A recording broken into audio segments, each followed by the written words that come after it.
प्रभु श्रीकृष्ण कहती जीवन में 3टा मंत्र सबुले मन रख।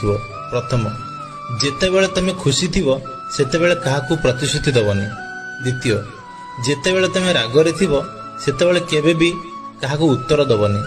तृतीय, जेतेबेले तमे दुखरे थिबो सेतेबेले केबे भी निष्पत्ति नबनी। जय श्रीकृष्ण।